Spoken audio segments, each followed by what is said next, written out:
La educación alemana. La educación alemana tiene una pedagogía que fue empleado en los siglos XVIII y XIX, con su propio, que es el idealismo y el neo-kantiana. La educación alemana está ligada a la tradición de lo que es la filosofía, el idealismo e historia. Se habla también de la ciencia educación, que está enraizada a la filosofía, la ciencia y la ciencia experimental o ciencia de la historia, representado por un filósofo que es Dilken. La pedagogía alemana comienza también en el siglo XIX con la pedagogía de lo que es la ciencia mecánica. Y la segunda, fines del siglo XIX, que es la filosofía historia. La revolución copernicana, planteado por un filósofo que es lo que es Kant, que dice en las particulares ideas de que Dios, el mundo y el alma. Que Kant también habla en la línea del idealismo, que es el fundamental de la relación entre la filosofía y la pedagogía.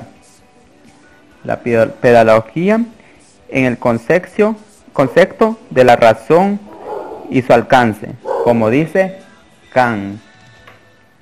Kant también en su discurso dice que quiere que el hombre sea libre y la educación también libre. El modelo o el objetivo de la educación alemana es que tengan sus estudiantes una amplia cultura de diversos temas, como de investigación y el desarrollo de endeudamiento en su propio laboral. La filosofía alemana también nos enseña una tradición de que todas las personas tienen la voluntad de enseñar a una persona a otra persona. Por ejemplo, si hacemos un perfume, la persona puede enseñar a las generaciones que vienen y así sucesivamente se van construyendo una generación y dando un mejor ámbito laboral.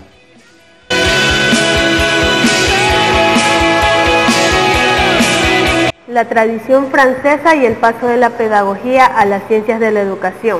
Esta ciencia trata de sustituir la pedagogía como una ciencia. Para Durkheim, él intentaba convertir la reflexión sobre la educación en una ciencia positiva de hechos que trata sobre el sistema y los métodos que permiten responder a los cambios que reclama la coyuntura social, para la cual ésta debería ser objetiva. Durkheim también crea dos teorías. Su primer teoría se basa que distinguía la pedagogía de la ciencia de la educación e ilumina la acción desde la teoría del hombre y la sociedad. La segunda teoría describe la realidad de la educación como hecho social, la cual es casual y por eso es una ciencia. El filósofo Husserl señala tres etapas: la pedagogía científica, la pedagogía experimental, la cual da el paso de la ciencia a la educación a ciencia de la educación. La pedagogía como saber normativo tiene su fuente en la filosofía. Otros casos en la teología y en la teología política. Es influida del positivismo, que dará a las ciencias de la educación como su objeto propio, la cual intenta ser reflexión. La tradición francesa y el paso de la pedagogía a las ciencias de la educación, en esta se se debería de mantener la filosofía, ya que debido a ella el individuo se hace en las interrogantes que lo conducen a conocer sin fijarse un límite.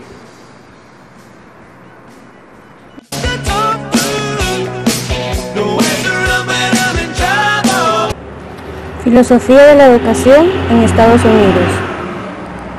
Esta filosofía ha dado lugar a un amplio proyecto que tiene como aspiraciones ensanchar los espacios de libertad existentes y crear otros. Ampliar los horizontes del pensamiento y de la cultura, especialmente de las regiones ocupadas por la ciencia y la educación.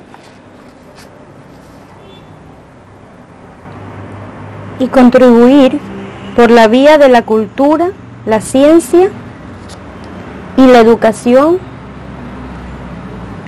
a que la sociedad sea más justa y solidaria, así como el futuro sea algo más expedicible y que esté al alcance de la mano de todos los seres. Principales precursores de la filosofía de la educación en Estados Unidos. En primer lugar tenemos a John Dewey, al cual es llamado el padre de la educación renovada. En segundo lugar tenemos a Immanuel Kant, con su frase, vivir sin filosofar es propiamente tener los ojos cerrados sin tratar de abrirlos jamás. En tercer lugar tenemos a John Watson, con su frase, no se sabe hasta qué punto es cierta la idea de un alma o de la sobrenatural. Es probablemente tuvo su origen de la pereza general de la humanidad. Waldo Emerson.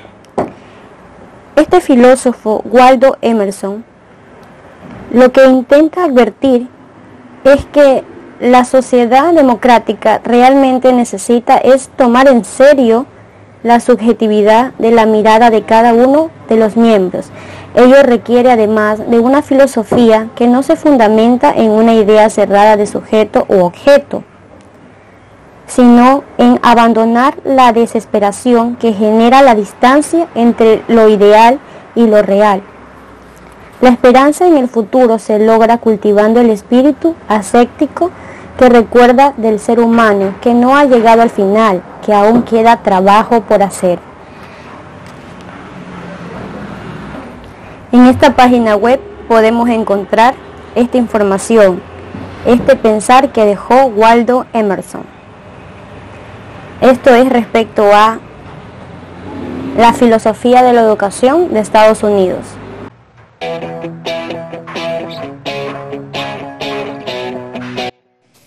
La escuela de Gran Bretaña, muy parecida a la escuela de Estados Unidos. Con Richard Peters a la cabeza. Lo común a ese movimiento era un método de recurso de un tipo de desarrollo argumentativo, donde se hacía referencia a los autores, como por ejemplo en la película del Gran Debate. Richard Peters decía que la educación implica algo que vale la pena, se está transmitiendo intencionalmente. También decía que nuestro saber científico debe usarse en el modo de vida y que una persona tiene que tener criterios para poder desarrollar mapas conceptuales. También decía que debíamos desarrollar competencias para la vida laboral y la vida personal. Una crítica a esta escuela es que a mi parecer estas escuelas son unas de las más completas, ya que abarca muchos aspectos fundamentales de la educación.